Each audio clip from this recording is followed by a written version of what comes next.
Welcome to Ifa Stories, where ancient wisdom meets modern storytelling.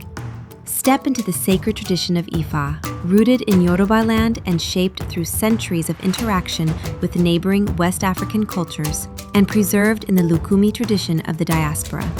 Here we engage the Ifa divination corpus, the sacred Odu through which Orunmila reveals insight into destiny and moral order, reflected in the lives of Orisha, Irunmole, Awos, communities, and all who seek guidance.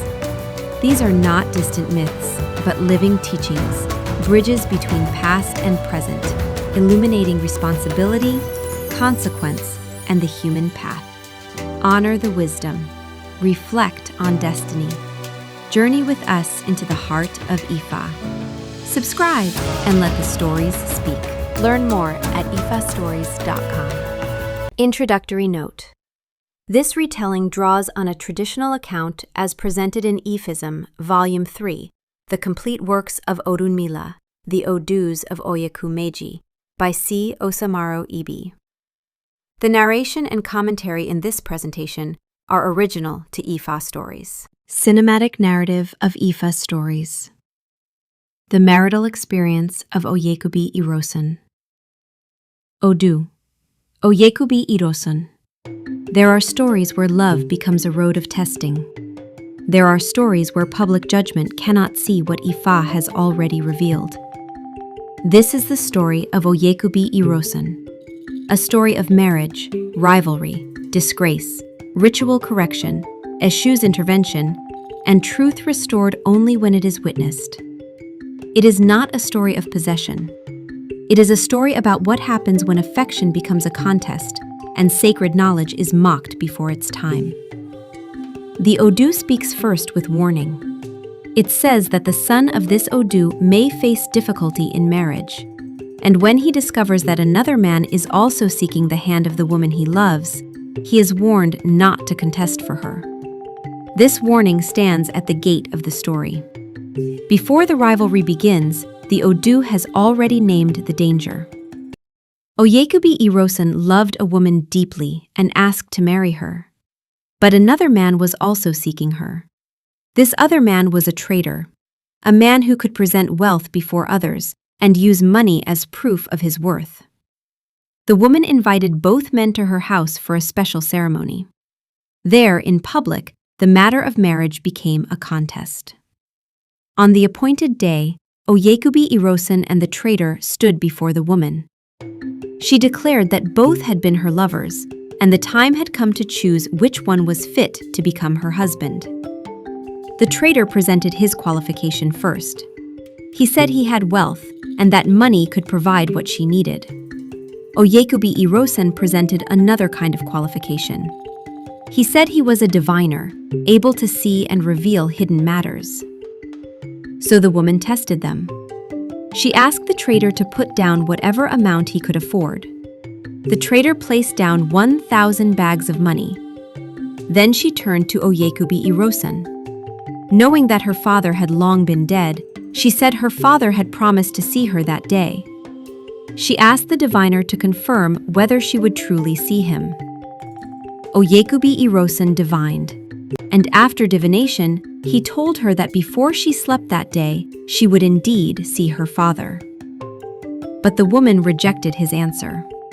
She said he could not see anything because her father was already dead. And before those gathered there, she dismissed him as incompetent and declared him unfit to marry her.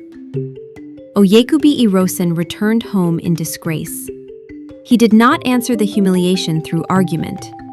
He consulted his Ikin to understand why he had suffered such dishonor from his lover. The instruction came clearly. He was to give a he-goat to Eshu, and he did so immediately. After the offering, Eshu entered the story. He transformed himself into a young, handsome, light-complexioned man and went to the woman's house. There he found her playing Ayo with the traitor. When the woman saw him, she invited him to play Ayo with her. But he said he was in a hurry to reach the next town. She persuaded him not to leave. Then she told the traitor to leave her place, saying that she had now seen the man she wanted to marry. But the young man told her not to dismiss her fiancé because he himself was not ready to marry. Then he said she did not appear to have the qualifications of a woman fit to be his prospective wife. When she asked what those qualifications were, he answered that such a woman should be fatherless and capable of removing the last remaining fruit from the top of an apple tree. The woman replied that she had no father. And because an apple tree stood at the entrance to the town, she pointed to it and agreed to pluck the fruit. She climbed the tree. She reached toward the remaining fruit. Then Eshu blinked his eye at her. She fell from the tree and died instantly. The people remembered the words of the Ifa priest. He had said she would see her father that day. The traitor lover left, and Eshu went back to Oyeku-bi-Irosun to tell him that the woman had died. Oyeku-bi-Irosun did not accept that his honor should be restored only through rumor. He said his dignity would not fully appear unless the woman herself was brought back to life. She had to explain how she saw her father. And then, according to the story, she would marry him. Eshu told him to go and revive her himself, since he knew what to do. So Oyeku-bi-Irosun went with his oroke. He came to the place where the people were preparing her burial. He stopped them and asked them to allow him to bring her back to life. He told them to sit her up. Then he pointed his oroko at her and spoke the chant. The chant is preserved in the source as sacred speech. Ahunji, Ahunji, Ahunji. Baaba sun sejirìn. Ahunji, Ahunji, Ahunji. Because these lines are preserved in liturgical and source-based spelling, their meanings should be heard as cautious prayer glosses, not strict word-for-word translations. The source gives the meaning as arise, arise, arise. Wake up from sleep, because one wakes up after sleeping. Wake up, wake up, wake up. Almost immediately, the woman woke. The people rejoiced. Oyeku-bi-Irosun asked her whether she had seen her father. She answered that she had. Then she rose, embraced Oyeku-bi-Irosun, and declared him her husband. She became the first wife of Oyeku-bi-Irosun, and she gave birth to 3 children, Ifatuga, Ifayemi, and Ifawale. The story closes with instruction. At Ukbodu, the neophyte should be advised not to contest with any man for the hand of a woman. When he begins wooing a woman for marriage, he should offer a he-goat to Eshu in order to avoid embarrassing rivalry. And the person should not abandon anything in anger or surrender when it rightly belongs to him. This instruction must be heard within the divinatory frame of this Odu. It must not be used to treat a woman, spouse, or romantic partner as property. The story teaches that rivalry can cloud judgment. It teaches that sacred knowledge may be rejected before it is confirmed. And it teaches that disgrace is not corrected by pride alone, but by returning to divination, ritual order, sacred speech, and witnessed truth. The deeper teaching of this story is not only marriage rivalry. On the surface, 2 men seek the same woman. One is a trader whose strength is visible wealth. The other is Oyeku-bi-Irosun, an Awo, whose strength is Ifa knowledge. But the story is not simply asking which man is better. It is showing what happens when Ifa consultation is pulled into competition, embarrassment, and public testing. Before the woman asks her question, the Odu has already warned Oyeku-bi-Irosun. The son of this Odu may face difficulty in marriage. And when another man is also seeking the woman he loves, he is warned not to contest for her. That warning is important. The danger does not begin when Eshu blinks his eye. The danger begins when rivalry enters the road of marriage, and the warning of Ifa is not fully guarded. The woman places both men before her. The traitor presents wealth. Oyeku-bi-Irosun presents divinatory knowledge. And in that moment, Ifa is treated as something that must prove itself before witnesses. That is one of the central warnings of the story. Ifa is not entertainment. It is not a public trick. It is not a weapon for romantic victory. It is not meant to be placed beside money as if sacred knowledge and visible wealth are the same kind of proof. The person who comes before Ifa carries responsibility. They may come with fear. They may come with confusion. They may come because they need guidance. But they should not come with mockery. They should not ask a sacred question as a trap. They should not use divination to embarrass the awo. The awo also carries responsibility. The awo must protect the seriousness of consultation. The awo must recognize when a question is being shaped by pride, pressure, seduction, or public challenge. Not every question is simple. Some questions carry hidden meaning. Some questions touch death, family, destiny, and consequence. This is why the woman's question matters. She asks Oyeku-bi-Irosun whether she will see her father that day. But she already knows her father is dead. So her question is not sincere guidance seeking. It is a test. She is using the death of her father to expose Oyeku-bi-Irosun before the people. Oyeku-bi-Irosun tells her that she will see her father before she sleeps. To the woman, this sounds impossible. Her father is dead, so she believes the awo has failed. But the answer carries warning. The words are not wrong, they are dangerous. They point towards something she does not yet understand. The woman hears the answer as something to mock. She does not receive it as something to question carefully. She does not ask what the answer means. She does not recognize the weight of a death-related statement spoken through Ifa. That is where the story turns. Ifa has not failed. The warning has been rejected before its meaning becomes visible. Still, the story does not place all responsibility on the woman alone. Oyeku-bi-Irosun is humiliated, but he has also been drawn into a public contest where Ifa is being used to compete with the trader's wealth. That is why the warning goes both ways. The questioner must not mock Ifa, and the awo must not allow Ifa to become performance, pride, or proof of personal worth. After the humiliation, Oyeku-bi-Irosun does not fight the traitor. He does not argue with the woman.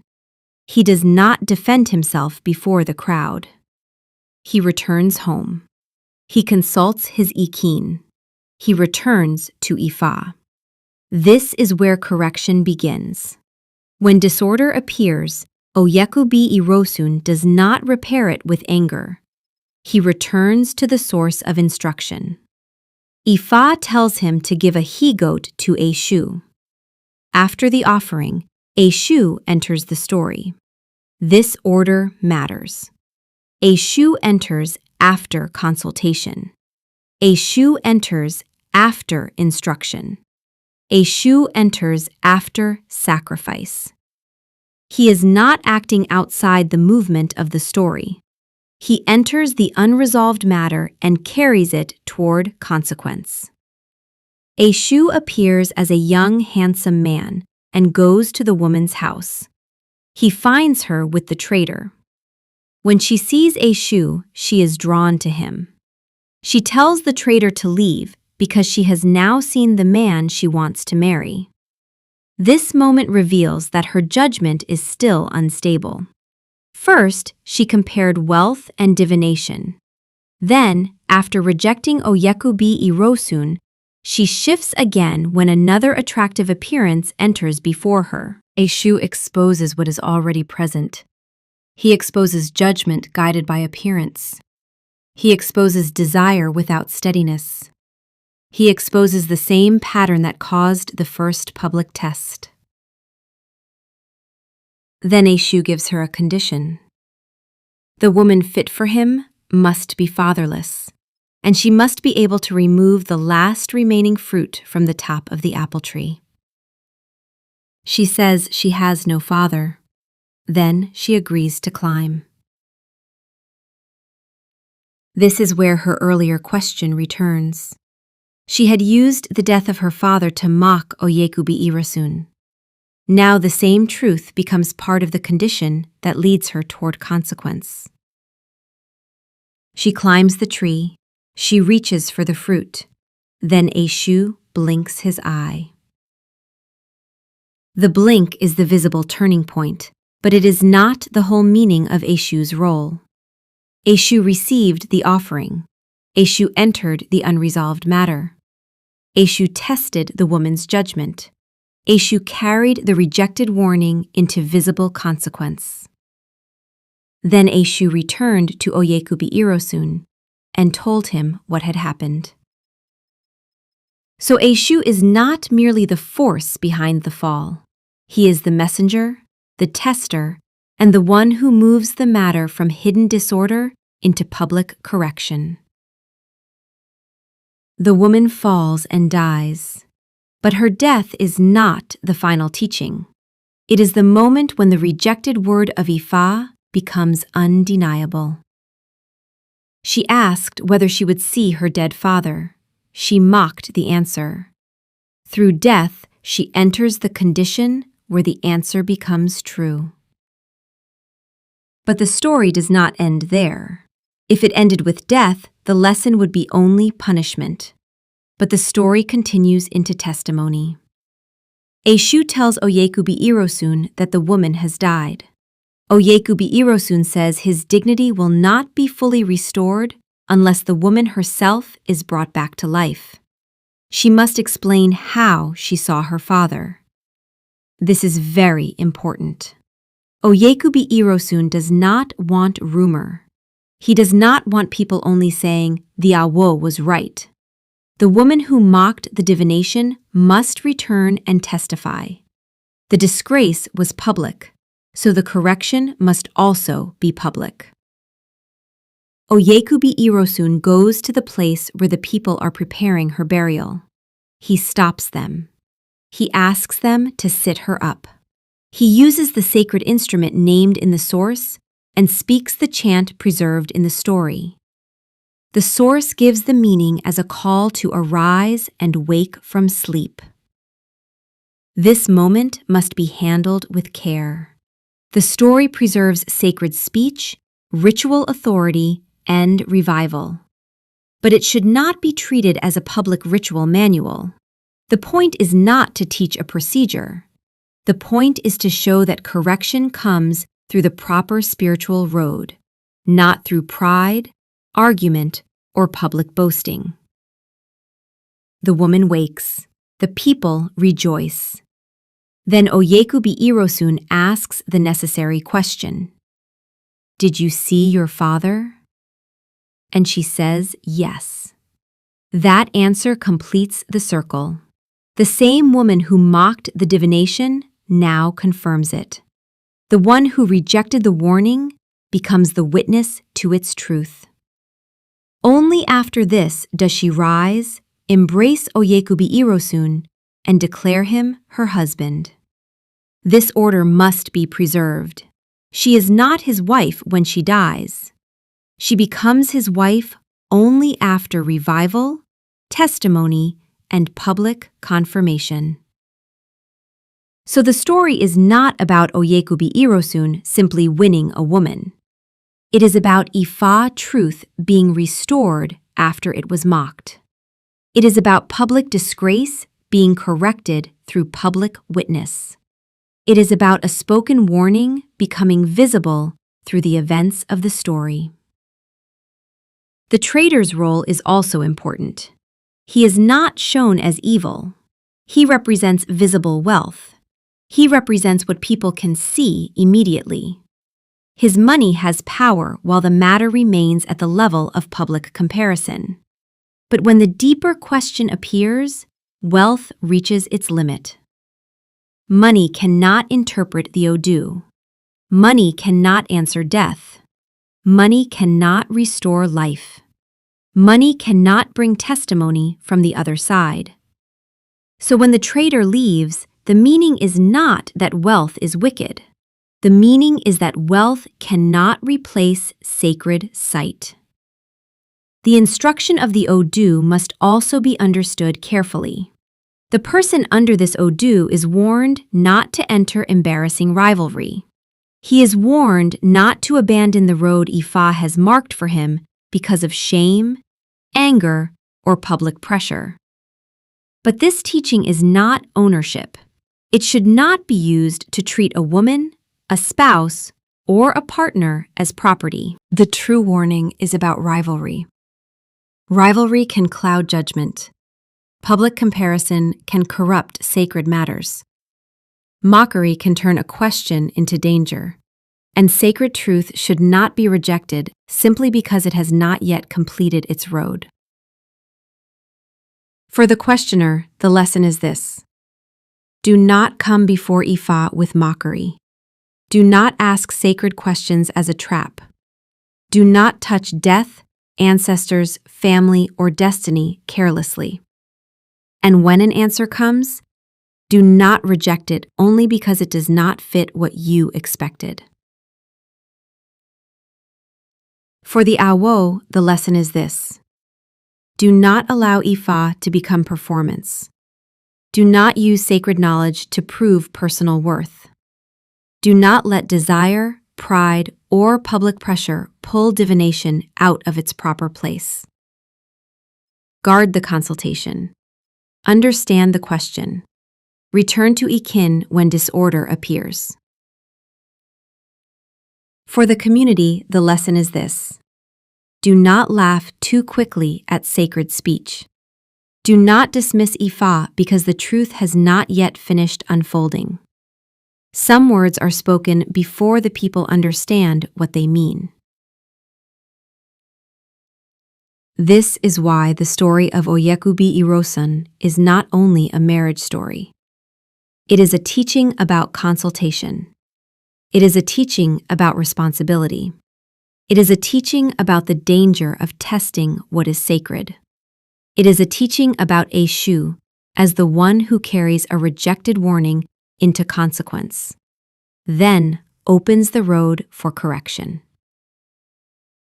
And it teaches that disgrace is not healed by pride. It is healed by returning to sacred order, by receiving instruction, by making correction, and by allowing truth to be witnessed.